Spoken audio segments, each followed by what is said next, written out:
आई hate politics. जैसे ही हमने कहा कि हम पॉलिटिक्स से, राजनीति से नफरत करते हैं, यकीन मानिए उसी दिन आप अपने देश से नफरत करते हैं। क्योंकि पता है भारत एक संवैधानिक देश है। संविधान और राजनीति दोनों एक दूसरे के पूरक हैं, और संविधान और राजनीति से ये देश चलता है। यानी आप कहते हैं I hate politics, that mean you hate. Qutub Minar खोज रहा कि कहाँ मिलता है कुतुब मीनार, क्या है कि हम बाबूलाल मरांडी जी के इलाका में जा रहे हैं। किसी ने खुद कहा है कि हमार पानी हमार पसीना और बिजली जले तो शेख हसीना। इन्हें लीडर बनना है। अरे भाई बन भी जाए तो क्या दिक्कत। आप इतना तो जानते हैं कि मंच में जितना लोग बैठा है तो हमने के तो सभी की जानकारी है ही है ना कि मंचों में जितना लोग बैठले है कौन, सबके सब छात्र नेता कौन। अरे भाई छात्र नेता हसीन बने सब ग्रेजुएट तो कम से कम 60-40 अपने पेपर में पढ़ा होगा। 60 यानी झारखंड मैंने जो रिजर्वेशन है उसमें भी अब आश्वस्त नहीं हो सकते हैं, क्योंकि यहाँ फर्जी में ओबीसी और ईडब्ल्यूएस बन जाता है। यानी उस 60 में भी आप 5-10% नुकसान कर देंगे, यानी 50-50, यानी 50% नियोजन पॉलिसी के अंतर्गत 50% नौकरियां झारखंड को और बाकी 50 ऑल ओवर इंडिया। क्यों होगा? यही तेलंगाना स्टेट है जो भारतीय संविधान आर्टिकल 371D के अनुसार अपने राज्य की 60% नौकरियों को अपने राज्य को सुरक्षित करता है। यही कर्नाटक है जो 3rd और 4th सेट की 60% नौकरियों को कर्नाटक के लिए आरक्षित करता है। तो जब हम बात करते हैं झारखंड में झारखंडियत की, झारखंड के निवासी की, तो कौन सा गुनाह करते हैं? अब इसमें देखिए क्या होगा। यदि ये 50-50 का फंडा अप्लाई होता है तो बाकी जो 50 जो अन्य राज्यों के होंगे, और उसमें मान के चलिए 90% अन्य राज्य के होंगे। यदि आपको लगता है कि नहीं हम कुछ भी बोल रहे हैं तो 2-3 महीना पीछे चले जाइए। झारखंड के स्थापना दिवस के दिन इंजीनियर का रिजल्ट क्लियर हुआ था, जिसमें शायद 263 को बहाली क्लियर किया गया था। जो जनरल मैंने जो ओपन कोटा था उसमें 96% गैर झारखंड के लोगों का हुआ। ये हम नहीं आंकड़े कह रहे हैं। जो जनरल कोटा ओपन कोटा था यानी कोई भी आ सकता है, उसमें 96% जो इंजीनियर थे वो बाहर थे। तो ठीक उसी प्रकार जो 50-50 की वैकेंसी आ रही है इसमें फिर 90% बाहर के लोग आएंगे। अब क्या होगा? बाहर के लोग आएंगे वो बड़ी बात नहीं है। यहाँ अब क्या नियम है, यदि बप्पा यहाँ नौकरी करते तो बेटवा झारखंडी बने। यहाँ ये भी रूल है कि बप्पा यहाँ नौकरी कर लो तो बेटो ही के निवासी बनेगा। यानी अब वो सीधे 50-50 से दोनों तरफ, यानी चाहेगा तो एगो बेटा को इधर वाला 50 में फॉर्म भरवा सकता है और एगो बेटा को जो अपेन 50 है वहां भी फॉर्म भरा सकता है। अब आप कहेंगे कि नहीं आप तो कुछ भी बोलते हैं। चलिए उदाहरण देते हैं। हम धनबाद जिले से आते हैं, वहां एगो बागमारा ब्लॉक है। उस ब्लॉक के अंतर्गत एगो मोहदा नाम का क्षेत्र है। वहां 2 भाई बहन दोनों दरोगा बना। भाई दरोगा बना है, झारखंड का दरोगा चतरा में ड्यूटी है और बहन जमुई में बना।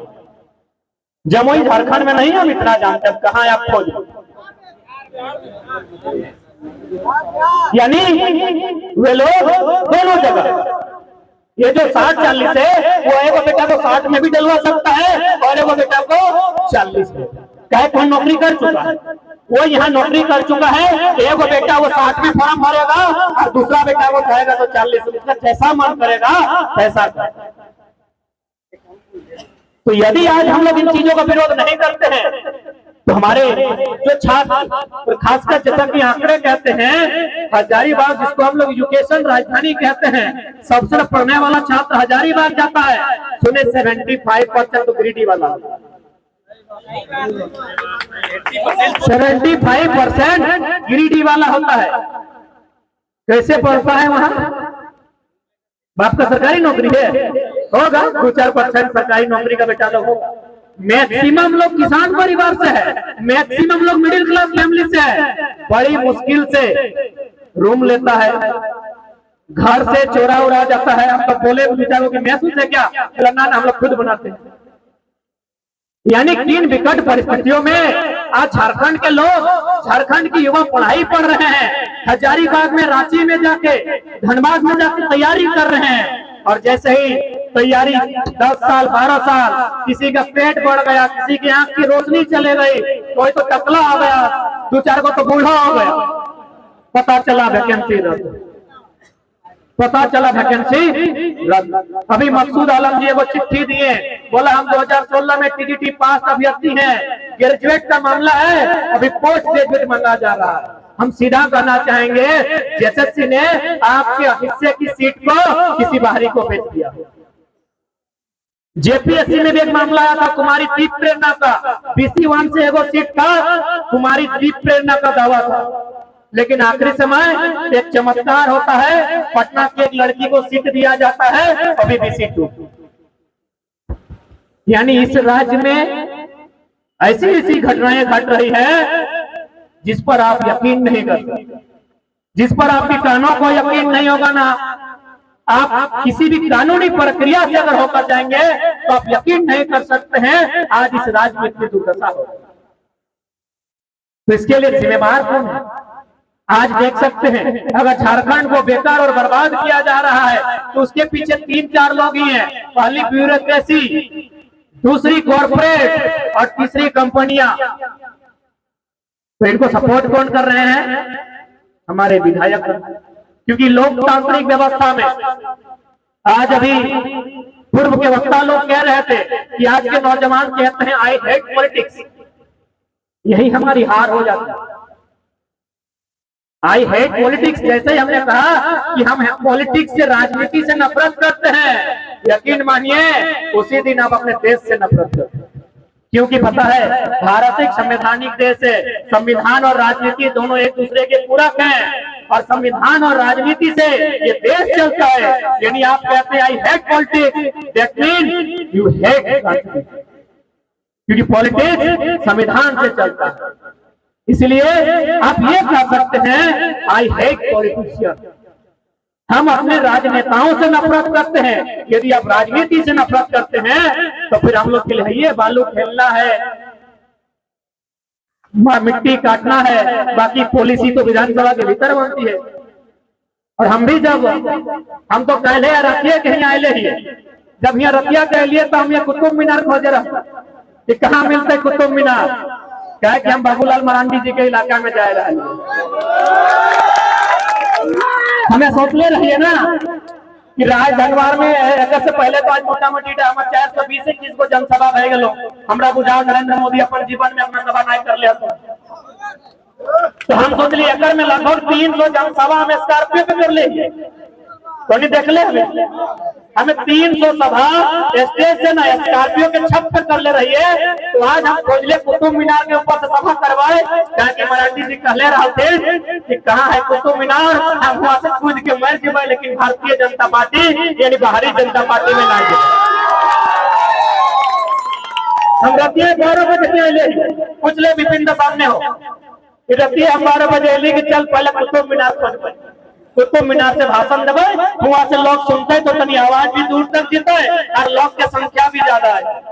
यानी हमारे कहे के मतलब हो कि यदि कोई दोषी है इस राज्य को लूटने में तो विधायिका के लोग, क्योंकि विधि बनाना विधायिका का काम है, ब्यूरोक्रेसी को कंट्रोल में रखना एमएलए का काम है, कॉर्पोरेट को कंट्रोल में रखना एमएलए का काम है, किसी पूंजीपति को कंट्रोल में रखना एमएलए का काम है। अब आप कहेंगे कैसे? आप गोड्डा में माननीय अडानी साहब जो माननीय प्रधानमंत्री के गोद लिए हुए पुत्र आप कह सकते हैं। माननीय अडानी साहब ने गोड्डा में एक पावर प्लांट लगाया है, आप सभी लोगों को जानकारी होगी किस प्रकार लगा है। न स्थानीय लोगों को मारा गया है, स्थानीय लोगों को पीटा गया है, स्थानीय लोगों से जबरन जमीन लिया गया। अब सवाल ये बनता है क्या उनका ये और तरीका सही था? ये अडानी साहब का जो प्लांट गोड्डा में बनने वाला था साथियों, ये प्लांट दिशा में लगने वाला था। आप चाहें तो थोड़ा सा क्रॉस चेक करें, अभी जो गोड्डा में अडानी साहब का प्लांट लगा है, यही प्लांट उड़ीसा में और बंगाल में लगने वाला था, लेकिन बंगाल की विधायिका मजबूत है, उड़ीसा की विधायिका मजबूत है। वे जानते हैं ये बिजली तो सारा बांग्लादेश जाएगा, हम जमीन क्यों। अडानी साहब ने जो प्लांट गोड्डा में लगाया है, आपको जानकारी है? यदि नहीं है तो मैं बता दूं, 100% 100% बिजली बांग्लादेश। इसीलिए उड़ीसा ने, बंगाल ने जमीन नहीं दी, लेकिन झारखंड का लोगों का है, जानता है, सारा कंपनी जानता है कि यहाँ का मिनिस्टर को, MP MLA को पिया दो साला सब पैसे अपन घर द्वार छोड़ के बाकी को अच्छा। आज देखिए स्थिति सामने है, 1600 मेगावाट का बिजली उत्पादन होगा, सारा का सारा बांग्लादेश। इसीलिए किसी ने खूब कहा है कि हमार पानी हमार पसीना, हर बिजली जले तो शेख हसीना। पानी कहाँ? बड़ा कर नदी। पानी कहाँ? मायथेन, पंचेत, चांडिल, कोणार्क, केनुघाट की बनला है बिजली। पानी हमार, पसीना हमार, शेख हसीना बांग्लादेश के प्रधानमंत्री। अभी यही के पता 100% बिजली बांग्लादेश, यानी कमी कहाँ है। इसलिए मेरे नौजवान साथियों, मेरे अभिभावक स्वरूप उपस्थित जो हमारे हमसे आयु में बड़े हैं, थोड़ा सोचिए कि दोषी कौन है। ठीक है, यदि आपको लगता है हम लोग लीडर बनने आए हैं, भैया हम लोग को स्वीकार मत कीजिए, लेकिन जिसको स्वीकार कीजिए आप उन्हें पॉलिसी बना दीजिए। आप उनसे कह दीजिए कि आप फुटबॉल मैदान में चंदा लेके उद्घाटन करने मत आइए, आप किसी सड़क का निर्माण में मत आइए, आप किसी नल नाला पुलिया का उद्घाटन में मत आइए, आप पॉलिसी बनाइए। यदि ये लोग पॉलिसी नहीं बनाते हैं और आप अगर इसके लिए दबाव नहीं बनाते हैं, याद रखिएगा झारखंड बिक जाएगा, हर स्तर से झारखंड बिक जाएगा। आज बहुत सारे लोग कहेंगे कि इन्हें लीडर बनना है। अरे भाई, बन भी जाए तो क्या दिक्कत। आप इतना तो जानते हैं कि मंच में जितना लोग बैठा है, तो हमने के तो सभी की जानकारी है ना कि मंचवा में जितना लोग बैठले कौन, सबके सब छात्र नेता कौन। अरे भाई, छात्र नेता हसीन बने सब ग्रेजुएट तो कम से कम कर लिया थे, इंटर में छात्र नेता नहीं रहे, सब छात्र नेता आते ना भाई, यानी मोटा मोटी सब ग्रेजुएट आते ना। हमने के 11 में शायद 6 के साथ मिनिस्टर नॉन मैट्रिक हो, तो की गलती है भाई। यदि अगर में से कोई नेता बनिए गलाए, आने वाला दिन खनवार के विधायक बनिए गलाए, तो की गलती है। 11 में 1 दर्जन में आधा दर्जन अंगूठा छाप किलो मंजूर हो, नया लड़का अगर है गेलो तो पेटवा दर्द कहे भाई। जब तक सोच नहीं बदलता, जब तक हमनी की सोच नहीं बदलता है, तब तक सितारा नहीं बदलता। जानकारी खातिर बताए देखो, माननीय मुख्यमंत्री के कोई रिलेशन में बहन के शादी टाटा या कोई कंपनी ऊपर में 80 लाख खर्चा करे।